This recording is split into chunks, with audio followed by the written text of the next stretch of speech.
أما بعد فأعوذ بالله من الشيطان الرجيم. بسم الله الرحمن الرحيم. والذين يكنزون الذهب والفضة ثم لا ينفقونها في سبيل الله فبشرهم بعذاب أليم. محکمه د صدقې متعلق یو دو جمعې خبره کړې وه، بیا څه د عذر د وجې نه دا دوه جمعې ما شرکت نو کړې او تاسو ته مې ویلي وو مې بیا به آینده جمعه ته زه انشاءالله په دې څه خبره وکړم. صدقه په انسان په مال کې د خدای حق دی او ما ویلي وو تاسو ته چې ځان د صدقې سره بلد کې سړی که خپلې ښځې له بچو له مور او پلار لم څه شی راوړي نیت د ثواب د صدقې کوي، اجر به میلو شي، ثواب به میلو شي. په فرضو کې خو د نفلو نه زیات ثواب دی. رسول الله صلی الله علیه وسلم فرمایي که یو انسان یو نوړی اوچته کي او د ښځې خوله کې ورکي نو په دې کې الله اجر او ثواب ورکوي. او طلب الحلال فریضة بعد الفریضه، چې په دې نیت ته ګټه کې چې زه پیسې وګټم چې زما مور او پلار یې وخوري هغې یې واغوندي، زما بچي وخوري او هغې یې واغوندي، زما مور او پلار زما بچي زما ښځه د یو چت لاندې ښکلې ژوند تیر کړي، دا ټول ثواب دی. بچو له یو شی راوړې د بازار نه نو خامخا بچي د نه غواړي راوړې به وله نیت دا وکړه چې راوړې په لکې راوله، په خولې مه وایه، په لکې دا ووایه چې دا وړم چې زما د دې بچو خېټه ډکه شي، دې یې واغوندي، دا خدای لوی کړي، عبادت به وکړي، الله به یاد کړي، دا ټول ثواب ثواب شو. زمونږ خلک د صدقې سره نه دی بلد. که یو سړي ته وایي 10 رکعاته مونځ وکړه اوس یې درته کوي، او که وایي چې 10 روپۍ صدقه ورکړه، د خدای شان دی، دا پیسې د خلکو خوښې او دې پیسو خلق د آخرت نه غافل کړي دي. الله قرآن شریف کې فرمایي الهاکم التکاثر، الهاکم تاسو له الله غافل کړي، تاسو له چا د مال ډیروالي چې مال ډیر شي، بچي ډیر شي، بنگلې ډیرې شي، موټرې ډیرې شي، کارخانې ډیرې شي، دې د مال د ډیروالي غافل کړي د څه نه؟ د الله نه. او ډېر شي شکر دی نیکان خلک شته، مال ګټي، مال ګټل خو تاسو ته ما ویلي وو حرام نه دي، حلال دي. ډېر نیکان څه چې هغوی ډېر مال ګټي و هغوی پکې جوماتونو سره امداد کوي، قرآن شریفونه پې جوړوي، نیکانو خلکو سره عالمانو سره تعاون کوي، مدرسو سره تعاون کوي، غریبانانو سره په دې روجو کې پېشمنۍ او روژه ماتي ورکوي او خلکو له دا ښه خبره ده. داسې مال غوښتل خو پکار دی چې سړی د الله نه وغواړي،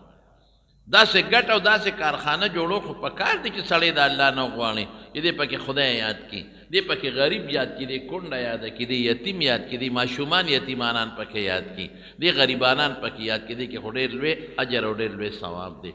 هغه مال ښه نه دی چې د الله نه سړی غافله کړي. الهاکم التکاثر حتی زرتم المقابر، وربشئ قبرونه الله. تاسو خدای مال ګټلو د خدای نه غافل کړی. ډېر خلک یې قسم د مالونه ګټي، خدای یې منځونه ته یې صدقې ته یې دا ګناه ده. نو صدقه کې ورونو ډېر لوی خیر او ډېر لوی برکت دی. او ما تاسو ته ویلي چې څوک هم په دنیا کې صدقه ورکوي دی به د قیامت په ورځ په هغه لویه ورځ د قیامت چې سخته ګرمي به د خپلې صدقې د سوري لاندې به دی ولاړې. څومره لویه خبره ده چې خلک په خولو کې ډوب ډب پراتي، دی به د خپلې صدقې د سوري لاندې د قیامت پر ورځ باندې ولاړې. او حدیث کې راځي چې الله پاک بدله درجې بلندې کړي، او حدیث کې راځي چې د خاتمه به خدای په ایمان کړي، او حدیث کې راځي رسول الله مبارک فرمایي چې څوک صدقې ورکوي عمر په خدای زیاتوي. تر څومره فایده ده پکې په صدقه به د عمر زیات شي. حدیث کې راځي، او حدیث کې راځي رسول الله صلی الله علیه وسلم فرمایي چې دا قیامت هغه خطرناک ورځ، هغه سخت عذاب دی، صدقه بر دا هغه عذاب نه الله پاک امن دل درکی.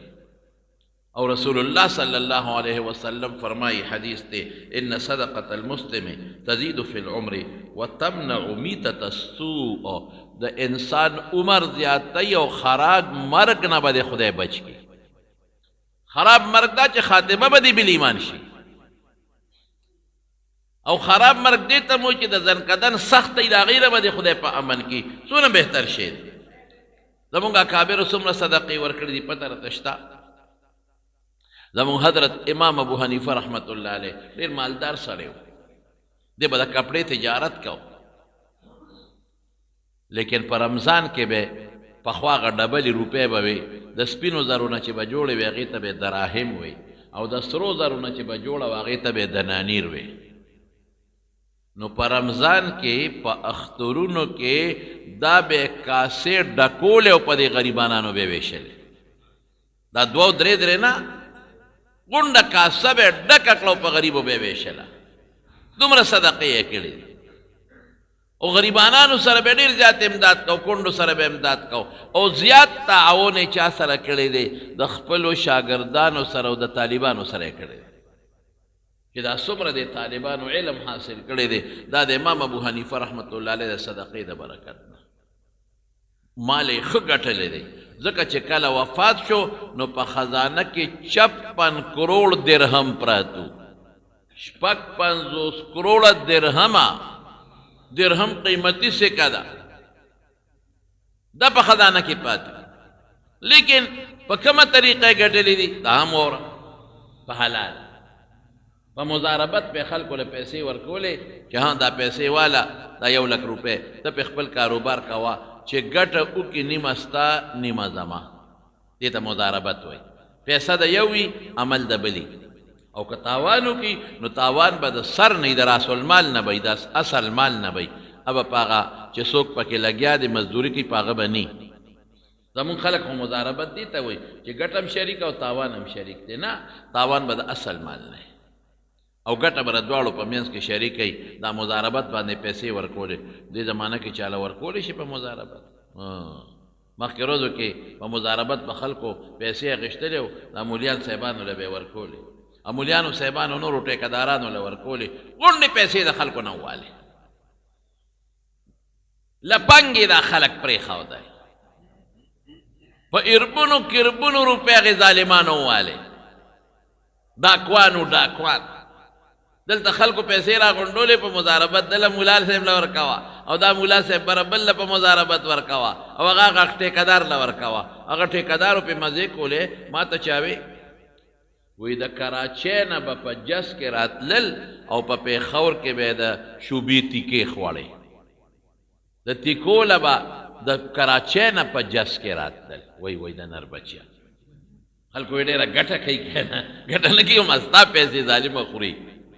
او د 400 سپلو له په جس کې د کراچۍ نه راغلي دي، د ملیشیا نه به د 400 سپلو له په جس کې راتلل چې زوره 400 سپلې دي او دا به ملیشیا ته ځان سره وړو. داسې نخرې په دې پردیو پیسو باندې کولې. اخره کې هر څه لاړل تباه شو. نو ورکه که نن سبا په مضاربت پیسې چا والله چې قرض ورکې که په سترګو یې ته ومونې منت برته کوي. قرض راکو، غریب یم او ما سره امداد وکړو، در کوم او میاشت پس به در کوم. خو چې قرض دې ورکه او میاشت پس ورلې چې زما هغه پیسې در به کم کړه، داسې په نرمۍ به راته ووایي. کله به راکړي 1 هفته پس صبر وکړه چې بس بیا واپسې ورشي. خلک ورته صبر وکړي، دل خیر دی 10 ورځې پس چې ورشو زما پیسې ماړه در به کم که نه، خوله کې به سپق در منډي. یاره وره ما خو دله قرض در کړي دي، نو چې قرض دې را کړي نو وجنې مې پې خو در به کو کنه. دا خبره خلاصه شو. هغه خپلو قرضو پسې به منډې بیا وې. او دا واوره د رسول الله صلی الله علیه وسلم مبارک حدیث دی چې که چا د چا نه قرض پیسې وغوښتې مجبورۍ د وجې نه او هغه وخت کې نیت دی چې دا به ورکوم، نو خدای به د هغه له د ورکولو توفیق او طاقت ورکوي. احسان یې د سره وکړه، ښېګړه یې د سره وکړه. او که چرته نیت دی هغه وخت کې ده چې د قرض په بانې ته غواړم بیا دې دې معنی وویني، نو دا مال به وله خدای هلاک کي، چرته به همدله خدای د هغه قرض د خلاصولو توفیق ورنه کړي. څومره ظلم دا خلک کوي. قرض راکړه. یو سړي په چا نه قرض غوښتی وې نو پسې به ته راته نو اخره کې چې تنګ شو وی نیمې مې د تو بخلې ده نیمې خو راکړه. خوشحاله شو وی بس کار دی وشو که خیري اوس به دا باقي نیمې خدای زر خلاصې کړي. وی ښه دا باقي نیمې به کله راکړي. خو چې دغه نیمې څنګه خلاصې شو داسې به خدای دا هم خلاصې کړي. او د یو سړي په چا قرض و ته راته به نه ورکولې اخره کې چې تنګ که ورته وي بس کار دی وشو کار دی وشو که خیري اوس به ستا قرض خلاص کم. وی څنګه وی ګاړه مې په کری ګډو چیلو له ورکړې ده د هغې نه ګیر چاپېره شپول ته وکړی شپول دغه نو مې ورکړې ده په کری او که خیري هغې کې به ګډې چیلی راځي د شپې به پکې داسې پونکیانو درئ نو د هغې وړی به په هغه غنو کې نښلي چې ګیر چاپېره غنې دي نو چې هغه وړی په دې غنو کې د هغې دا ونښلي نو ابه جمع کوم که خیري ابه خرڅی کړمه او تاله به زه خپلې پیسې خلاصې کړم. د ګډانو وړی به چې ته په غنو کې نښلي 50 کاله کې که 100 کاله کې که 1000 کاله کې او بیا به هغه خرڅی نو دې سړي وخندل چې دا خو دې راته بله مسله جوړه کړه ګډ خو د غنې نه ځان ساتي او که چېته ونښلي نو خدای چې څونه به یې نښلي نو هغه وخندل. بل ورته څه وایي چې د نغدو دې واورېدې څنګه خوشحاله شوې نغدو دې واورېدې. نو نن سبا مسله دا ده چې رسول الله مبارک ترغیب ورکوي چې مسلمان سره احسان وکړه قرض دنه غواړي ورکا. لیکن رسول الله مبارک بل خوا څه فرمایي چې قرض یې دله درکه په ښه طریقه د خپل قرض واپس کا سړی مه تنګوه مونږ کې هغه شی نشته. نو زما رونو خبره مې دې پورې کوله چې صدقه ځان بلد کې صدقې سره نو امام ابو حنیفه رحمت الله علیه به خلکو له به مضاربت پیسې ورکولې. هغه زمانه خو د نیکانو زمانه وه نو یو سړي له پیسې ورکړې وې ها زه دا په مضاربت چلوه نیمه ګټه ستا نیمه زما کپړې تجارت به یې کوو. سړی ډېره موده پس راغی امام صاحب ورته ویل که تا خدای درله ډېره موده تېره کړه او ته څه وایي وی صاحب چې کومې علاقې ته مې کپړه وړې وه هلته کپړه ګرانېده د کپړې قات راته نو ما کېښوده چې ګرانه شي نو په ډېرو پیسو به یې خرڅه کړم نو کپړه ګرانه شوه نو خو په ډېرو پیسو مې خرڅه کړله او تا هم ډېره ګټه وشوه نیمه او زما هم ډېره لویه ګټه وشوه. امام صاحب ورته وی انا لله و انا الیه راجعون. بدبخت ظالمه دا خو تا د هغې خلکو د مجبورۍ نه ناجایزه فایده واغېسته چې کپړه ګرانې ده په ارزانه به دې پرې خرڅه کړې وه. دا چې ته کپړه کېدې چې ګرانه شي بل سړی یې کېدې چې ګرانه شي نو دا ظلم نه دی. نن سبا هم ګورې بعضې خلک داسې کوي غټ غټ سرمایه دار داسې کار کوي غونډ د چینو د 1 میل چینی به غونډ والي چې دا ما واغېشتل بل او د خپل منځ کې 10-12 یو ځای شوي وي بل به د بل میل په زرګونو بوجۍ والي بل به بل نه زرګونه بوجۍ والي بل به بل نه زرګونه بوجۍ والي. ټیکهداران یې نیولي چې موږ له سودا وکړي ټیکهدار له پیسې ورکوي هغه ټیکهدار وله 100,000 بوجۍ یو له والي یو 2 لکه بوجۍ بل له والي یو 15 لکه بوجۍ بل له والي خپل منځ کې سره سیسټم برابر کړي چې ویلي وي نه خرڅو. دلته بازار کې چینی شاټ شي خلک چینو ته ضرورت لري چینی خو د استعمال شی دی نه میلاویږي نو خلک یې ګرانه دي چې نه میلاویږي نور هم ګرانه دي چې ښه شاټ شي او چینی د 100 روپو کیلو نه 200 روپو کیلو ته ورسي نو دغه ظالمان هغه خپل چینی راخواره کړي خلک بیا اخلي. مصنوعي قلت پیدا کی ظالمان ظلم کوي قسم په خدای ظلم کوي او دا څوک کوي دا موت تا دا غریبانان نه کوي چې روزه ته حیرانی دا هغه ظالمان کوي چې هغه د کیربونو ایربونو مالکان خلق دي. اے ظالمانو حرام مو ګټله د خدای نه نه یریږئ بچو له ګټې نه دونه مال ور سره دي دغه خلکو سره چې د بچو ګزاره هم پې کېږي دومره دی چې د نوسو ګزاره هم پې کېږي دومره دی چې د کړوسو ګزاره هم پې کېږي او دا اوس چې دا کومه حرام خوري کوي یو مسلمان له تکلیف ورکوي دا د چا دپاره دا د هغې نوسو دپاره چې نه به یې دوی ویني او نه به یې هغوی ویني. څومره په قهر دا خلک اخته دي څومره ظلم کوي دا خلک. او رسول الله مبارک فرمایي المحتکر ملعون د خوراک شی علما وایي علما وی د خوراک شی چې د خوراک شی ساتي که د څاروي د خوراکي بوس گیا او که د انسان د خوراک شی وي او دا ته ګرانې ته اږدې قحطي زیاتې او نه خرڅې ملعون خیره د خیره الله دې پې لعنت نازل کی پیغمبر فرمایي یا جمله خبریه د بعض علما وی او یا انشائیه د خبر د په خیره د خیره خدای دې پې لعنت نازل کی یا دا ملعون دی د خدای د رحمت نه لري د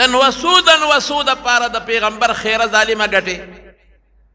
ځکه دې خلکو سره خو دومره مال دی چې د نوسو یم کېږي د نوسو د بچو یم کېږي دا نورې ګټې چې کوي چا دپاره کوي هغې خلکو له کوي چې وروستو به پیدا کېږي د مرګ نه پس به پیدا کېږي د خدای ظالمانو څه کوي څوک چای کې دا ظلم کوي څوک په چینو کې دا ظلم کوي څوک په دارو کې دا ظلم کوي اوس ما بل ولیدل چې دارو خلکو ایښودي نه خرڅوي چې پته ولګي چې دا دارو ته د خلکو ضرورت دی هغه دارو خوندي کې نه خرڅوي چې پرېږده چې د دې خلکو ښه ضرورت شي نو په ګرانه به بیا خرڅ کو نو ظالمه دارو خو هغه انسان استعمالوي چې په کټ کې پروت دی او مجبوره دی ستا رحم نه راځي په مسلمان ستا د پیغمبر مبارک په امتی رحم نه راځي ته د خپل مبارک پیغمبر په امتی رحم نه کې رسول الله مبارک خو فرمایي حضور پاک چې په حیوانات هم رحم وکړه نبی کریم صلی الله علیه وسلم فرمایي یو سړی په لاره باندې روان او تږی یو کویه ولیده کویې له ورغی چې ویې کتل برقه پې نشته نو ښځه وه ښځه و ګناهګاره ښځه وه نو بخاری کې حدیث دی نو موضع خپله وویستله او لوپټې پورې وتړله او کوي ته یې ورښکته کړه اوبې پرې راوویستې هغه اوبې وڅښلې دې خوا چې وکتل یو سپی دی د تندې نه ژبه بار رایستې ده او دومره تږې دی چې د کوي اخټه سټي دومره تږې دی دې ښځې وی چې دا سپی خو هم لکه د ما غوندې تندې اغېشتی دی نو بیا یې موزه ورښکته کړه اوبې راوویستې هغه ډنډوکي وغیره کې به یې چولي هغه سپی یې پې سیراب کو نبی علیہ السلام فرمایي هغه ګناهګاره ښځه د هغه سپي چې سیراب که رحم یې پې وکړه د هغې د وجې خدای پاک جنت ته ولېږله او یو بله ښځه به حضور پاک فرمایي وی ما په دوزخ کې ولیدله پیشو پې چکونه لګول په دوزخ کې د دوزخ کې چې کم د عذاب څیزونه دي ابه دوزخ نه سوځئ دوزخ کې ماران هم شته په خلکو به چکونه لګئ اور به یې نه سوځئ دوزخ کې لړمانان هم شته د قچر عمره لړمانان وي د قچر عمره هغې ته به اور نقصان نه رسوي په دوزخ کې به مارجړی وي زقوم دا خلق به خوري اور به ورته نقصان نه رسوي په دوزخ کې به دا جنتیان ګرځي خپلو رشته دارانو پسې او سپارش به کوي او بار به وباسي دوزخ به ورته نقصان نه رسوي دقه رنګې زما وروڼو په دوزخ کې پیشو ده هغې ته دوزخ نقصان نه رسوي په دې سړي په دې ښځه چکونه لګئ حضور پاک فرمایي دا ولې وی دې پیشو ساتلې وه او بیا تړلې وه نه یې پرېښوده چې ځان له خوراک پیدا کړي نه یې وله خوراک ورکو او پیشو د لوږې د لاسه مړه شوه نو حضور پاک نه صحابو تپوس وکړو وی په حیواناتو کې هم زمونږ اجر شته وی هر د لون جګر خاون هر جمدي څیز باندې چې ته رحم وکړې الله به اجر درکوي او چې بې رحمي وکړې نو خدای به سزا درکوي په پیشو د یو انسان بې رحمي کوي خدای به په دوزخ کې سزا ورکوي د په انسان بې رحمي کوي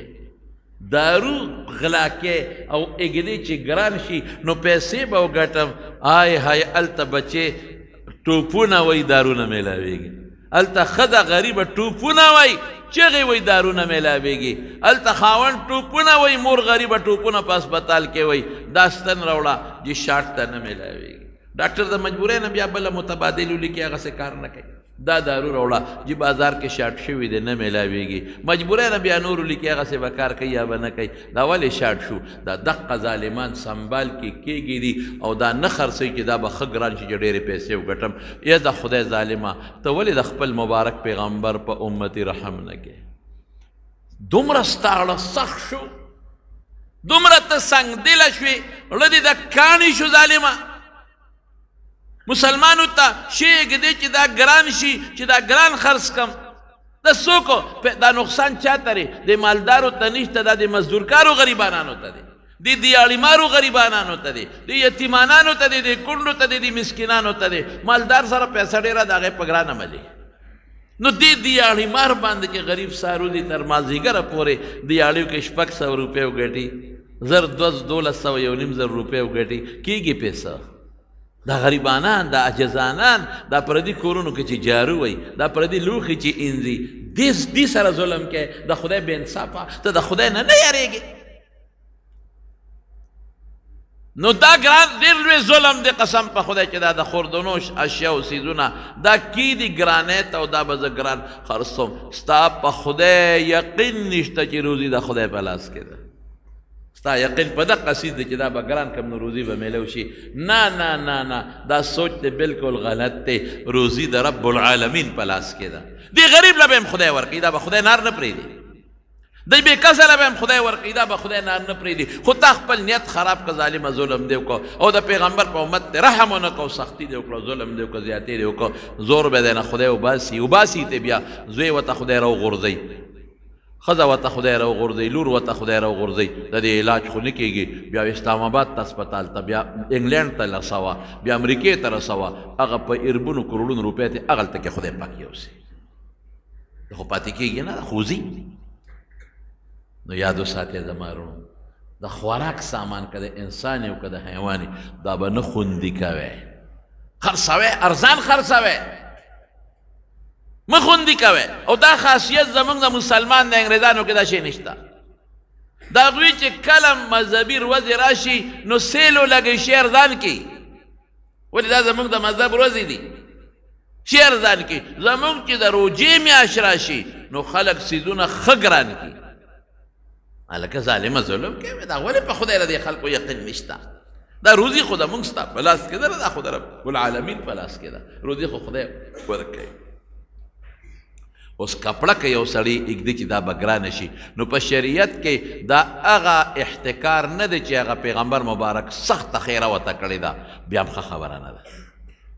کپړه خو د خوراک سکاک سامان نه دی که دا څوکۍ دي چې د ګرانه شي خرڅوم به نو هغه خطرناک عذاب یې نشته بیا هم ښه خبره نه ده نو امام صاحب ته هغه سړی وي کپړه ګرانه شوه خرڅه مې کړه ډېره ګټه وکړه نیمه ستا او نیمه زما امام صاحب انا لله و انا الیه راجعون د مسلمان د ضرورت نه ظالمه ناجیزه فایده واخیسته ښه دې ونه کړه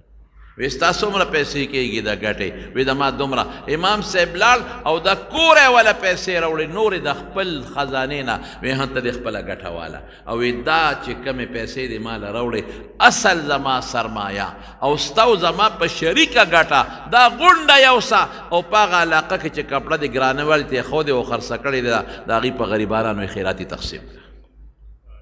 دې ته ایمان وایي دکاندارانو ته ویم لږه ګټه کوئ ډېره مه کوئ تاجرانو ته ویم لږه ګټه کوئ ډېره مه ګټئ دوکې مه کوئ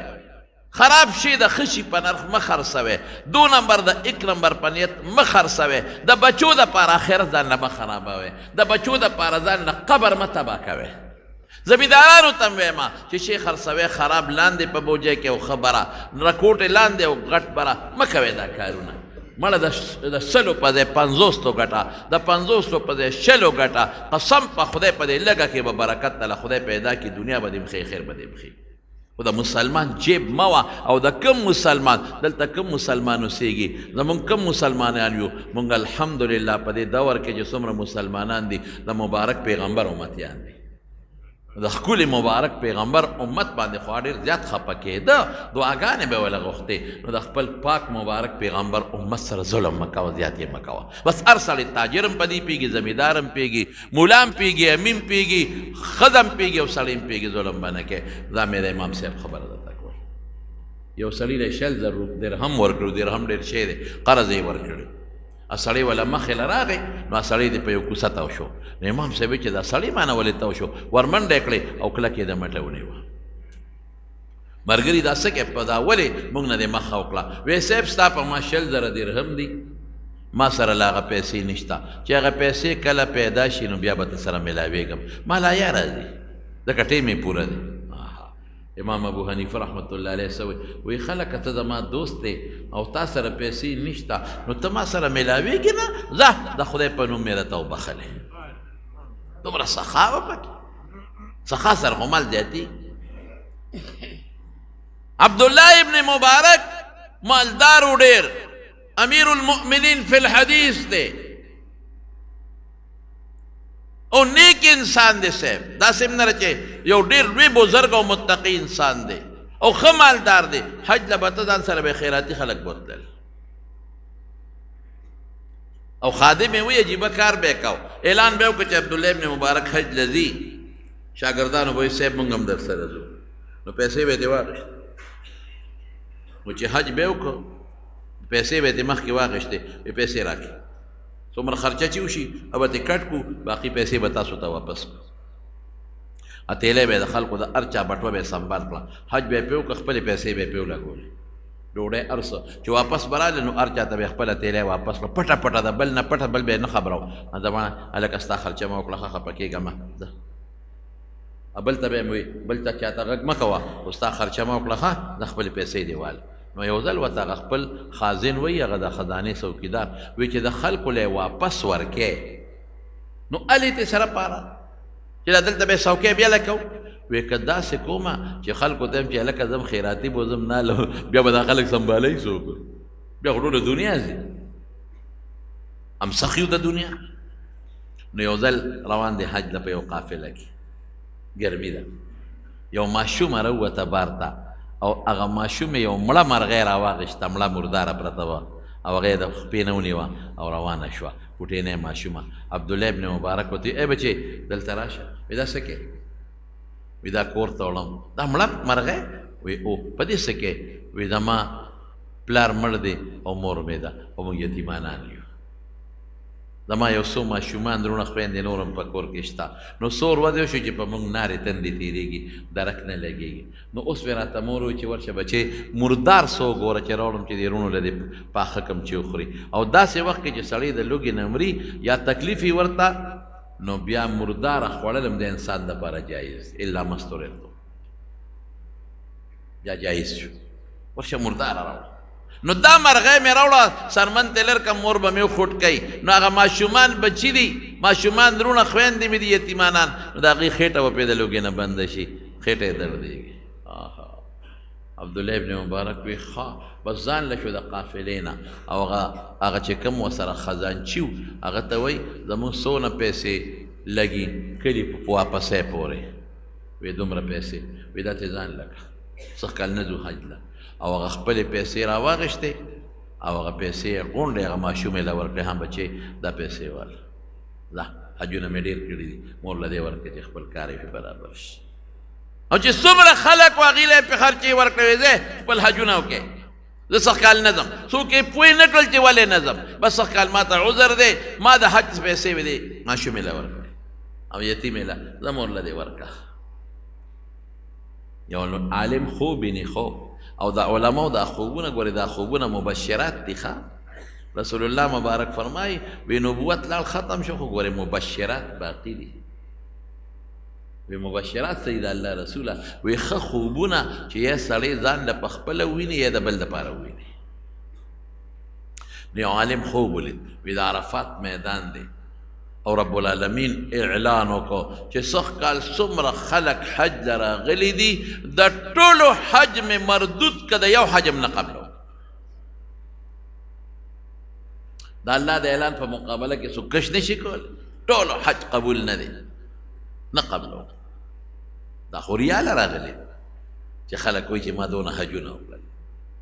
دا خو دې له راغلي، دا خو حرامې پیسې راوړي دي، په هغې باندې حج کوي، د خو پردې مال والے دی، په هغې باندې حج کوي، د خو د خور لور مال والے دی. ډېر خلک ور اوس هم داسې کوي، د خور لور حق نه ورکوي حج له ځي، د لوڼو حق نه ورکوي، د خویندو حق نه ورکوي، حج له ځم، حرام مال وګټي څه حج له ځم. آها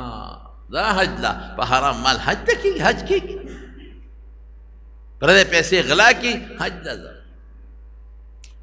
اعلان وکړه رب العالمین چې سږ کال د عرفات کې دا څومره په لکونو خلک ولاړ دي، د یو حج هم نه دی قبول، دا سور کراس مې پرې راوست، دا نه دی قبول. فرشتې په سر نه ګوندې غلي دي، دې کې رب العالمین اعلان وکړو چې یاره دا حج خو د دوی مانو قبول کړی، رد کړی مې، خو یو کس ته چې هغه حج له نه دی راغلی، د هغه د وجې نه د هغه دپاره م حج لیکم راغلی نه دی، هغه له مې م ولیکه قبول یې کې، او د هغې د برکت نه مې دا ټول د محشر خلک د دوی حجونه هم قبول کړل. فرشتې تپوس کوي الله هغه څوک دی چې نه دی راغلی او حج دی وله ولیکه قبول دی که او د هغې د برکت نه د دوی حجونه قبلی، وی هغه عبدالله ابن مبارک دی. ګوره صدقه دونه قیمتي شي. د مارونو زه تاسو ته یو درخواست کوم، مهرباني وکړئ ځان د صدقې سره بلد کړئ، لرې کړئ دا شومتوب. رسول الله مبارک فرمایي چې هر سار فرشته आवाज کوي اللهم اعط منفقا خلفا، یو आवाज کوي یا الله چې څوک خرچ کوي دله د هغې بدل ورکړه، او بل आवाज کوي اللهم اعط ممسکا تلفا، خدای چې څوک شوم دی، شغال دی، شوم پړق دی، بخیل دی، خدای دا مال یې هلاک کړه. دا اعلان روزانه کېږي. دا زه نه ویم، دا د دواړو جهانو مبارک پیغمبر فرمایي ځان صدقې سره بلد کړي. شومتوب مه کوئ، مه خوندي کوئ پیسې، چاله خوندي کوئ، صدقه ورکوئ، چاله ورکوئ پټه لږه ورکوئ. روزانه زما دا بیان چې څوک هم اوري ټولو ته دا خبره کوم، روزانه یو 10 روپۍ یو 50 روپۍ کم از کم خیرات کوئ، یو 100 روپۍ خیرات کوئ. ته ګوره مړه خدای پاک به دله خیر او برکت درکړي. یو چا وس کېږي مړه 10 روپۍ خیرات کوه چې وس دې نه کېږي، چې غریب یو 50 روپۍ خیرات کوه، یو 100 روپۍ خیرات کوه، چې وس دې کېږي زیاته خیرات کوه، چاله ورکوه. هر چا ته په خپل ګاونډ کې غریبانان معلوم دي، په لاره درشي غلې غوندې راشه دا والا زه خیراتي وایي. یو تروړه وړه والا غریبانانو له ولېږه، دا مزدورکارو له. یو کیلو چای والا د مزدورکارو له ولېږه. ټماټر راوړې ځان له 15 کیلو، یو کیلو پکې یو ګوتی کې زیات کا، په لاره یو غریب یې کور ته یوسه. په دا صدقه شوه که خپل کور له 10 او 15 جوړې جامې راوړې، یو جوړه پکې راوړه، یو غریب له ورکه، د یو غریب ښځې له ورکه. زکات ته مه ګورئ چې زکات به ورکوم، زکات خو به خامخا ورکې کړی دی، ښه دي که بدي، صدقې ورکوئ. ځان بلد کړئ، لاس بلد کړئ، سوچ مه کوئ چې او خو هلته شیطان خدایوالی دلته ناست دی او وایي که 100 دې ورکړی خدا خو د ما مال کم شو که نه، په دې 100 روپۍ خو به زه بچو له هم څه شی راوړل غواړم که نه، بچو له به هم خدای درکوي، ورکوه. ځان بلد کې صدقه ورکوئ، جومات له ورکوئ، مدرسې له ورکوئ. دا زمونږ اجدادان طالبان دي په دا جوماتونو کې سبقونه وایي، قسم دې دا ډېر محتاج دي، غریبانانو له ورکوئ، دا ډېر محتاج دي. داسې طالبان هم موږ سره شته چې سار موږ سره سبق وایي، ماسپښین نه پس غریبانان دیاړي کوي، ځان له پیسې ګټي. داسې موږ سره طالبانو کې شته چې دلته غریبانان په جوماتونو کې پراته دي یا په مدرسه کې پراته دي، سبق وایي، مور یې پردی جامې وینځي، پردي کور کې لوښي وینځي، هغه پیسې جمع کوي، دا بچي باندې په علم کوي. داسې موږ سره شته. یو طالب و هغه غریب له مور څه پیسې میسې کالي خرڅ کړي، سخ کال موږ سره په نعمانیه کې سخ کال، او ځان یې چینچي اغوښتې وه، نو سار نه ماسپښینه پورې به سبق وی، ماسپښین نه پس به چینچي ګرځوله، په هغې به ځان له پیسې پیدا کولې. هغه د مدرسې مخ د چینچي ولاړه وه، چا ترې پټه کړه،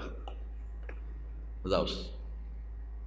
لکه یو 9 لک روپو چینچي و، دغسې غریب نه لاړ، داسې خپه پریشانه. حالانکې د مور کالي وله مور خور وله رښتیا کالي خرڅ کړي وو، چې ورورې دا کالي دله ما خرڅ کړه، ځان له په چینچي واله، دا هم به سبق وی، هم به ځان له 100 روپۍ پې ګټې. بیا ولا ما په طالبانو کې څه چنده منده وکړله، هم په هغې څه کېدل، څه لږې ډېرې پیسې مو له را جمع کړی، مو له ورکړلې، چې دا ځان له چینچي پې نه کېده، خو مونږ وې دا څه ناسمه دعوه خو به وشي. یو طالب ما ته بل ورځ چا ووي، نوم نالم، وی دې طالب ګوتمه راوړې ده، ګوته چې دا خرڅه کا. مې دا ولې؟ وی دا زما د سربندۍ کې مېلمانه به راځي، د هغوی ډوډۍ به کوم، او 100,000 روپۍ قرضدار یم. وی دا مې مور دا ګوته د خپلې ګوتې نه وویستله چې دا بچې خرڅه کا، زه څه به قرض خلاص کړې، څه به ستا د مېلمنو شي. دا زمونږ د دین طالب دی، د حدیثو طالب. ما وی نه دا به نه خرڅوي، دا یو څه مور ته په لګوته کې واچوه. داسې دوستان شته چې زه به ورته ویم، او یو خدای پاک یو مسلمان مهربانه کړ او هغه له پیسې ورکړې، مې دا ګوتمنې مور ته واچوه واپس. د دې غریبانانو حق تاسو سره نشته، د دین د طالبانو حق تاسو سره نشته، د دې ګاونډیانو غریبانانو حق د سره نشته، په دې مال کې د دې یتیمانانو حق د سره نشته، د دې مسکینانو حق د سره نشته، د دې کونډو حق د سره نشته زما دې قسمي داسې خلک په دې ملک کې شته درته خولی شم ما ته پته ده ما ته وایي دعا راته وکړه دعا راته وکړه مولوي صاحب د سهار روټۍ م شته د مازدیګر نشته مولوي صاحب ډاکټر له بچي بوزم د دارو پیسې نشته داسې خلک شته که نه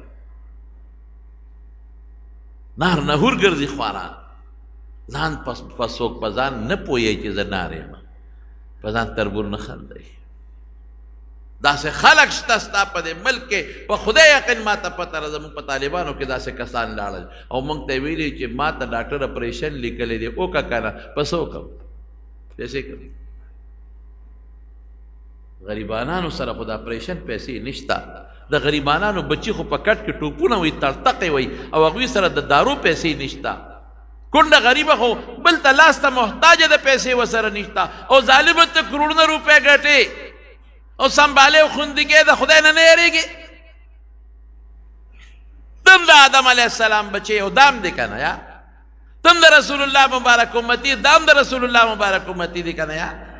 تم دا دی کلی اوسیدونکي دام دا دی کلی اوسیدونکي دی رښتیا راته وایه نن سبا دیاړي سو دا لکه دا لا سو شپږ سوه په شپږ سوه کېږي ګزاره په دې ګرانۍ کې په شپږ سوه ګزاره کېږي د ماله جواب راکړئ مړه روزي خدای ورکوي د ګلکار به څه وي په 1500 یا 1200 به یې که نه کېږي پې ګزاره د 4-15 کسو ټبر ګزاره پې کېږي بیا خو غم خادم شته خلک خو غم خادم کوي ځان هم بل سره برابروي که نه بیا خو دارو شته که نه کم ځای ته داروګانو ختل کم بوتل چې به مخکې په 100 کې د اوس په 300 کېږي کم دارو چې مخکې به د ډاکټر چټۍ په 200 کې د اوس په 1500 په 600 روپۍ چټۍ کېږي کم ځای نه راوړي غنم کم ځای ته وختل روجه کم ځای ته وخته اوړه کم ځای ته وختل زه وایم چې دا روزي بس خدای ورکوي په دې به الله پېژنې چې روزي خدای ورکوي یعنې پاخل ګرانه خو داسې خلک هم پکې شته ابوالتلم لاهور ته یو سړي ما ته خبره کوله یو سړی راغی وي دوا راته وکړه قصه مې ډېره ګډه وډه شوې ده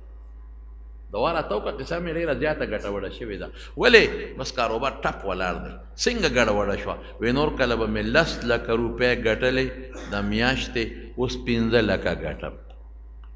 قصه ګډه وډه 15 لکه ګټې او قصه ګډه وډه اوس څه کوې اوس نور کله به مې 10 لکه ګټلې اوس 15 لکه ګټم او قصه مې ګډه وډه ده قصه د بشیر جان ګډه وډه ده رښتیا ده ته یم دروغ درته نه تنجیده درته وایم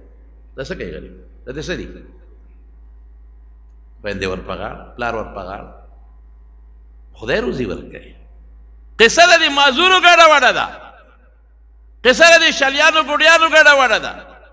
قصه د هغه غریبې کونډې ګډه وډه ده چې 10-12 ماشومان په کور ورته ناست په پردي کور کې پرته ده قصه د هغه یتیمانانو ګډه وډه ده چې پلار یې مړ دی او ښځه غریبه په پردو کوڅو کې خدمتونه کوي مهرباني وکړئ زما واسطې څوک اورئ خو تاسو ما سره مینه ده زما تاسو سره مینه ده د خدای خاطر وکړئ لږه صدقه ورکوئ ماله نه مولا له مه راوړئ خدای به ورکوي روزي ځان درته نه یادومه تاسو خو ارده خواره پراته خپل ګاونډ کې غریبانانو له ورکې مسکینانو له ورکې یتیمانانو له ورکې مدرسو له ورکې طالبانو له ورکې دا چې کوم علم حاصلي د قرآن و سنت دوی سره امداد وکړئ دا غریبانان دي جدانان چې او دا ډېر زیات مستحق دي چې دوی په علم حاصل کړي او دوی د دوی د علم خدمت کوي تعالی به خدای پاک په هغې اجر او برکت بدله درکوي عالمانو سره دې ته مه ګورئ چې دا عالم دی ورکه ما یو مولوي صاحب له ما له چې یو جوړه راکړه نو یو مولوي صاحب مخې ته راغی مې ها هلکه دا ځان له جوړه کړه وایي زما خو شته ما ته پته ده چې ستا شته دا جوړه کړه په دې منځو کړه چې زما هم ثواب وشي نیکانو له ورکې که نو ځان صدقې سره بلد کې ښه بلدوی به کې انشاءالله که بلکل دروازې خامخا ورکوئ د وس مطابق لږه ورکوئ خو خامخا صدقه ورکوئ دا پرېږدی صدقه زمونږ داسې د رسول الله صلی الله علیه وسلم نه یو ځل تپوس چې بخاري شریف دی ایو اسلام افضل کوم اسلام غوره دی پیغمبر مبارک فرمایي ان تطعم الطعام چې چاله ډوډۍ ورکړي دا غوره دی چې څوک چاله ډوډۍ ورکوي د دې اسلام غوره دی د دې اسلام برکتي دی او نبی کریم صلی الله علیه وسلم فرمائی من انفق زوجین فی سبیل اللہ دعی من ابواب الجنت چې څوک دوه څیزونه خیرات کی دوه ډوډۍ ورکي دوه سیوان ورکي دوه کیلې چاله ورکي د جنت د ټولو دروازو نه به واته آواز کېږي په دې راځه حضرت ابوبکر صدیق رضی الله عنه تپوس کو الله رسوله د جنت د ټولو دروازو څه مقصد په یو دروازه کې سړی داخل شي دا کافي ده که نه ای ابوبکر ته به امید لرم چې ته به په هغه خلکو کې شامل یې چې تا ته به د جنت د ټولو دروازو نه آوازونه کېږي دا د انسان عزت دی یو بادشاه چې یو محل ته راځي ټولې دروازې ورته کولو کي داخلېږي خو په یوه په دروازې ورته ټولې کولو کي صدقه کې ډېره لویه فایده ده او بعضې غریبانان زمونږ په دیوبند کې قاری طیب صاحب رحمت الله علیه لیکلي دي یو شاجي پېژنې که نه سید غریب سړی و ګیا به خرڅوله هغه به څه چل کو هغه به چې ګیا خرڅه کړه نو د ګیا پیسې به درې ضایع کړې نو یو حصه به یې په خپله ښځه په بچو خوړه د ګیا په څونه پیسې مړه ګیا پنډ په څو خرڅېږي یو حصه یو کونډه ترور و هغې له به ورکول یو حصه به یې جمع کولې نو ابه جمع شوې لږې لږې نو یو کال پس به د دارالعلوم دیوبند استادانو له په هغې ډوډۍ کوله یو کال پس ځکه چې ګیا خرڅه کې په څو به خرڅېده په هغه وخت کې خو په پنځه شپږ پیسې به خرڅېده که نو چې درېیمه یې سبزان باندې وخوري درېیمه کونډې له ورکې درېیمه به څونه پاتې کېده نو کال په چې تېر شو نو هغه لږې لږې پیسې به یې جمع کړې وې د دارالعلوم دیوبند ټولو استادان له به یې دعوت کو قاري طیب صاحب وایي هغه دعوت کې به څه قرمې نه وې هغې کې به څه قیمتي څیزونه نه خو بیا به مونږ یو کال د شاجي صاحب د ډوډۍ انتظار کوو چې د شاجي صاحب دعوت به کله راځي هغه خورا موروا به دا ولې وی هغه د شاجي صاحب ډوډۍ کې به دونه برکت و چې به مونږ وخوړه د دارالعلوم دیوبند استادانو نو ډېره موده به مونږ په خپل زړه کې نورانیت او رڼاګانې محسوسولې ور غریب سړی یو ځل یو تانهدار راغی ودرېده شاجي صاحب چې پړ او د هغه قانون به څه د هغه په ګیا به خلکو جګړې کولې نو د هغه قانون به دا و چې چا به لومبې د هغه په پڼ لاس کېښوده به د هغه یوړه تانهدار صاحب ورته او شاجي دا زما کور ته یوسه ګیا د تانهدار صاحب کور ته یوړه هندوستان خبره چې یوه ویړه پیسې ورنه کړې چې ماسخوتن تانهدار صاحب کور ته لاړ ښځې ورته وایي دا ګیا د چا نه اخېستې ده وی ولې وی اس خو یې نه خوري هغه سپی ولېږه وی ورشه دا خو هغه سپین ګیري د هغه په ګیاو خلک جګړې کوي هغه یې راوغوښته وایي دا د څه څخه بوټي پکې اچولې دي ګندې پکې اچولې دي اس خو نه خوري وایي صاحب پیسې راکړه وبخو دا پیسې نه دي راکړه وایي څو پیسې کېږي وایي دومره پیسې ورکړې د شاجي صاحب له پیسې ورکړې شاجي صاحب ورغی او د اس په شا باندې لاس کېښود وایي بچې خوره موږ ته خپلې پیسې میلاو شوې نو اس ګیا شروع کړه غریبانان هم کوي خیرات صدقه د حلال مال نو صدقه باندې ځان بلد کې ښه ګورې دننه پس ځان بلد کې هر ملګری هر سار یو 10 روپۍ کم از کم مړن پرېږده دا نسوار که د نسوارو پیسې ولګوي یو 10 روپۍ 20 روپۍ 50 سل چې د چا څومره کېږي دا د خپلو غریبانانو کې یا که داسې صدقه رسول الله مبارک فرمایي چې په دې ښي لاس یې ورکړي دا قسم درنه خبر نشي بار غریبانانو له ورکړي په لاره څوک غریب درغی او بیا به ګورې یا زمونږ خلک صدقه ورکړي بیا ورته تعالی ما درکړې وې که نه ګورې لا تبطلوا صدقاتکم بالمن والأذى بیا به احسانونه نه کې ضرر تکلیف ورته نه رسي بهر کې د زکات متعلق څه خبرې وې مې زه به وکړم خو وخت کم دی انشاءالله که الله مقرره کړه نو آینده جمعه کې به درته بیان کړم انشاءالله زمونږ د جمع یو ملګری دی صوفیت ګل ما سره ډېر وخت هم تېر کړی دی زما ډېر خوښ هم دی د هغه والد صاحب وفات شوی و زه څه ورځې مخکې لاړم ما ورسره ملاقات هم وشو خو زما هم څه منډې ترړي اکثر مجبوري مې شي او زه لږ بار هم تللی وم لاهور ته تللی وم څو ورځو دپاره نو هغه هم وفات شوی دی دعا ورته وکړئ چې الله یې مغفرت نصیب کړي